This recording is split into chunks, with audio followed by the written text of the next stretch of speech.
Good afternoon with Newsline Weather. I'm Charles Tweed. Well, the snow I was talking about earlier in the show looks like it's going to miss us to the south, and currently in the city it's partly cloudy and -2. The winds are coming out of the west at 15 kilometers an hour, causing it to feel more like -8 out there. Expect temperatures to hover right around the -1 and 0 mark this evening, and don't be surprised if we begin to see some scattered flurries. Once again, it'll be a cold westerly wind, so if you're going to go out at all tonight, be sure to bundle up. And overnight, it could get down to as low as -10 as some clouds move in. Things will be breezy too, with a 25 kilometer an hour wind out of the northwest. And taking a look at the satellite image, there's some heavy cloud cover drifting in from the west that will keep our skies either completely or partially gray over the next little while. And moving to radar now, there are only a few precipitous clouds hovering around, but there's a chance they may bring us some flurries this afternoon. Not to worry though, as the bulk of the moisture will likely miss us here in Brandon and head further south. And taking a look at our 3-day forecast, you can expect the temperatures to move to more accurately reflect seasonal norms over the next couple of days, with a high of -2 and a low of -12 for Wednesday. Thursday, more of the same, cloudy periods with a low of 13 and a high of -1. And Friday will turn the corner a bit, could potentially see a high on the plus side, 2 degrees, but with the wind out of the northwest, don't be surprised if it still feels like we're below 0 out there. Taking a quick look around the region, it's kind of a funny day out there today, with temperatures getting progressively colder the further west we look.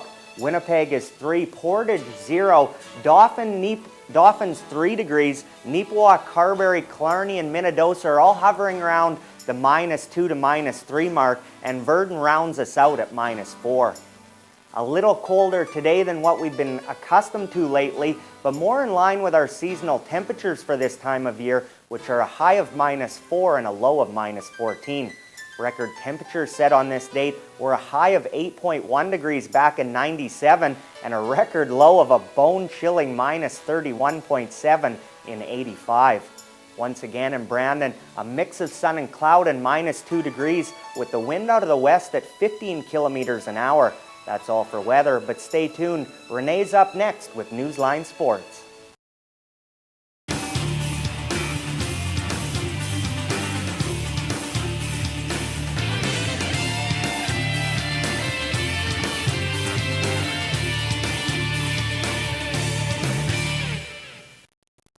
Good afternoon with Newsline Sports. I'm Renee Simcoe.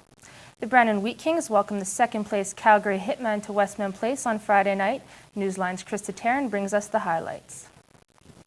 The Brandon Wheat Kings played host to the Calgary Hitmen Friday. Here we see Braden Shen on the power play. He fights through 3 defenders to pass to Urbaum, who flips it past Hitmen goaltender Martin Jones to open up the scoring in the second. The Hitmen had an answer in Michael Stone, who fires a laser past Andrew Hayes, but the Wheaties would grab the lead back when Rayala takes it himself to put the Kings up 2-1. Hitmen leveled it again after a save by Hayes, rebounds, and is tucked away by Schultz, but this was the last counter for the Hitmen of the night. With the Wheat Kings up 3-2, Paul Vandevelde adds some insurance at the start of the third, and Rayala ended the night with his second goal. He buries the pass from Fair to close the game 5-2. The Wheaties post a big win against the team that knocked them out of the playoffs just last year. Turning to NHL action now, the Toronto Maple Leafs outshot the New York Islanders 61-21 and were at a loss for words to explain what happened. The Islanders goalie Dwayne Rolson turned aside 58 shots as New York stole a 4-3 victory from the Maple Leafs. Josh Bailey scored the winner in overtime. Rolson made several great saves, including a hard shot from Mikhail Grabovski that hit him directly in the mask. The Ottawa Senators got another big win against a top team in the East, winning their 4th in a row to move into first place in the Northwest Division. Mike Fisher scored the winner in overtime as Ottawa rallied from a 3-1 third period deficit to beat Washington. Elsewhere in the NHL, Edmonton blanked Phoenix 4-0 and Anaheim snuck past Calgary 4-3 in a shootout.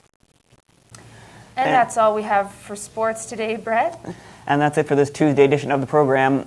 Be sure to join us again tomorrow at 1 p.m. for Brandon's only TV newscast, Westman Newsline.